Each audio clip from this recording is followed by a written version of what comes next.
Today we are going to learn a new poem to a butterfly from standard ninth subject English. Let's go start. Stay near me, do not take the flight. Stay near me. माझ्याजवळ थांब. Do not take the flight. Flight म्हणजे उड्डाण.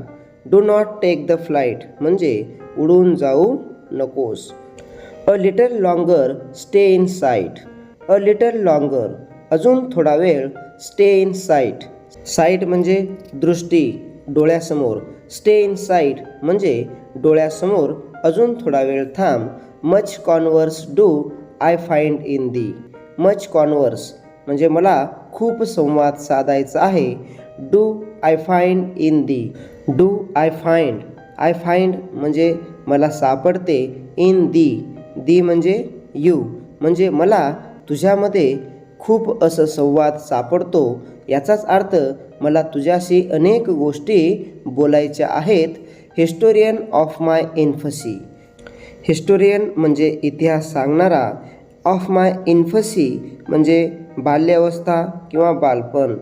Historian of my इन्फसी म्हणजेच माझ्या बालपणीचा इतिहास सांगणारा तू म्हणजेच कवीला या ठिकाणी बालपणीची आठवण करून देणारा तू आहेस असे फुलपाखरूला विल्यम वुड्सवर्थ हे सांगतात.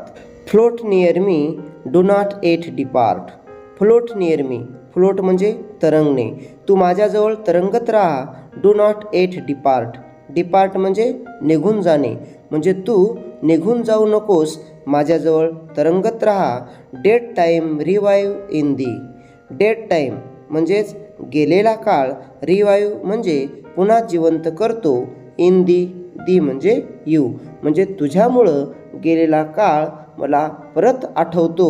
म्हणजेच गेलेल्या काळातील दिवस तुझ्यामुळे पुन्हा जिवंत होतात. दो ब्रिंग्स्ट गे creature as though art.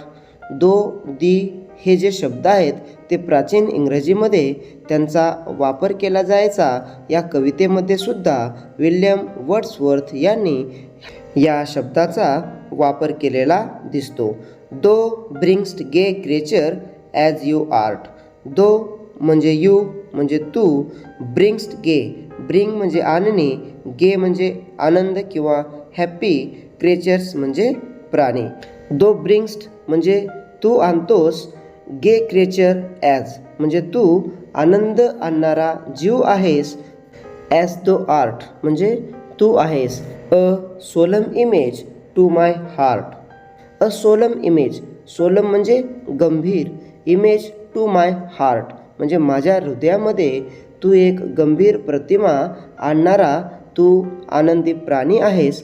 My father's family म्हणजेच माझ्या वडिलांचे कुटुंब.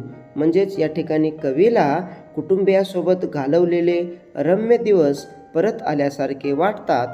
अशा प्रकारे कवीला फुलपाखरू दिसल्यावर त्यांच्या बालपणीच्या आठवणीमध्ये हरवून जातात. नेक्स्ट स्टॅन्झा.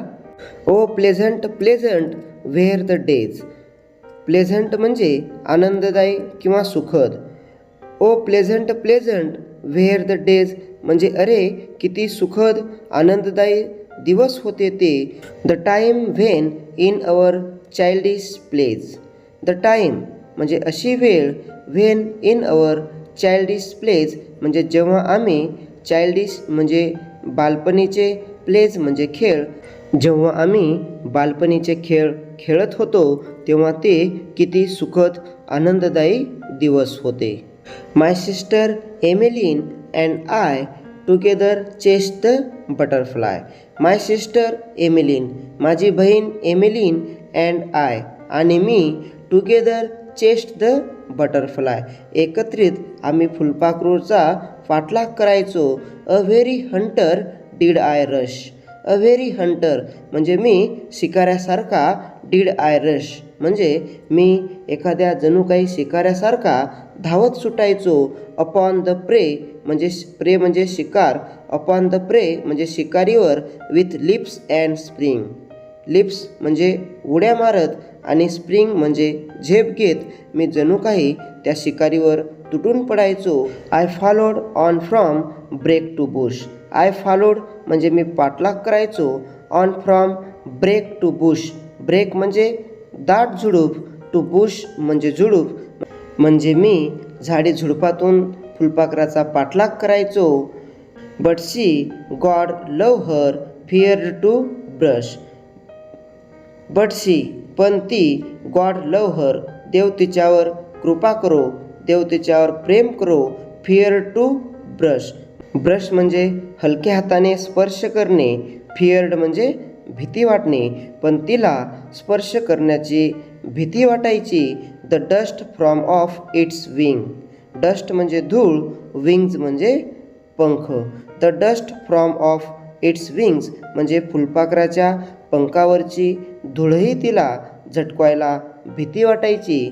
अशा पद्धतीनं टू अ बटरफ्लाय या कवितेचे कवी विल्यम वर्ड्सवर्थ यांनी फुलपाखरू पाहिल्याच्या नंतर बालपणीच्या आठवणीमध्ये हरवून जातात आणि त्यांचं वर्णन या कवितेत केलेलं आहे.